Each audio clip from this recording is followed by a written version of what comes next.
Imagine this for a moment. You wake up early and walk down to your lake property, the place you've worked your whole life for. The air feels calm to calm. Then you notice something that freezes you, a strange truck by your gate. And there he is, a man you've never seen before, standing there like he owns the place. Now imagine if that happened to you. Would you stay calm? Or would something inside you start boiling when you realize someone's claiming your property? I recorded this moment to protect myself, but also to show you how real this can be. This isn't a movie. This isn't some story online. It actually happened, and it occurred to me. I didn't go looking for conflict. I didn't expect it. But suddenly, a stranger stood on my land, calling himself a sovereign citizen. He said my property didn't belong to anyone, not even me. At first, I thought it was a joke. Then he started arguing about laws I'd never even heard of. He said he had the right to be there. He said he was the law. That's when I realized this wasn't a misunderstanding.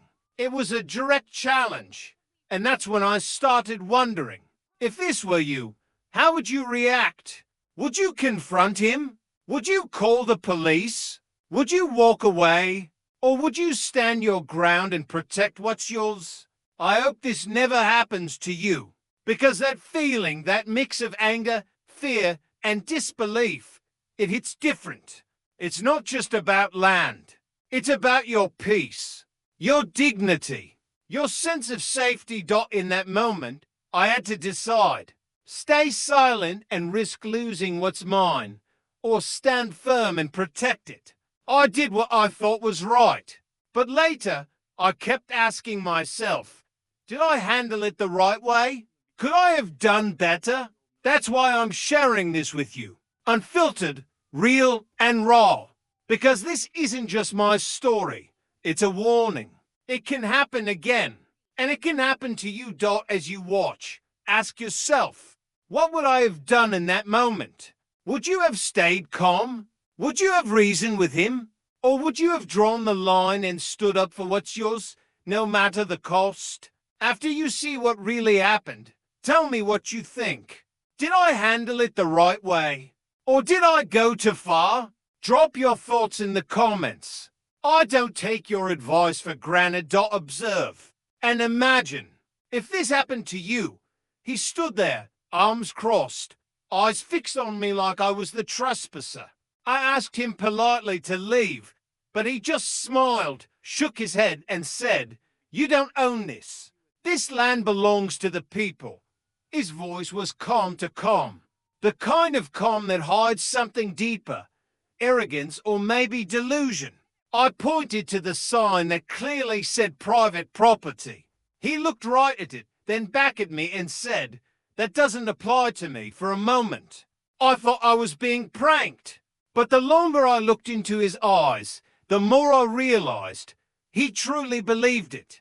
He started pulling out papers, strange documents with stamps and red ink, claiming they proved his ownership. None of it made sense. Every word out of his mouth felt rehearsed, like a script he'd memorized to twist the law in his favor. My hands started shaking, not from fear, but from disbelief. And just when I thought the situation couldn't get any stranger, he reached into his truck and pulled something out that made my heart stop. He opened the truck door slowly and pulled out a folder, thick, weathered, covered in dirt and folded edges. For a second, I thought it was something else. My heart froze.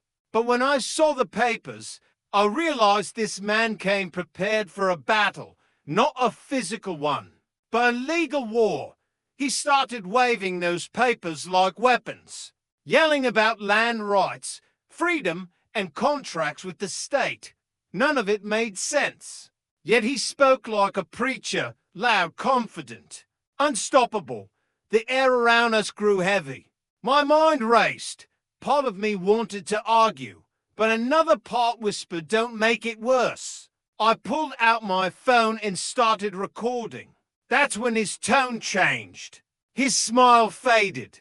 His eyes narrowed like he'd just been challenged. He stepped closer, one slow step at a time. "You don't film me," he said. "This is my land now." I could feel my pulse in my ears. The lake was silent, no wind, no sound, just his voice echoing through the trees. And in that stillness, something happened that completely shifted everything I thought I knew about this man. He took another step toward me, then another. Every instinct in me screamed to back away, but I stood still. My phone was recording, my heart pounding loud enough to drown out every other sound. Then, out of nowhere, he started shouting, words that barely made sense. Something about contracts, ownership, and divine rights. His voice cracked as he yelled, veins showing in his neck. It wasn't anger anymore. It was desperation. I told him calmly, "Sir, this is my property. Please leave before I call the sheriff." That's when he froze. His eyes darted to my phone, then to the sign behind me. He took a deep breath, and suddenly, it was like a switch flipped. His voice dropped to a whisper. He said, "They told me I could stay here. They told me it was mine." For the first time, he didn't sound defiant. He sounded lost.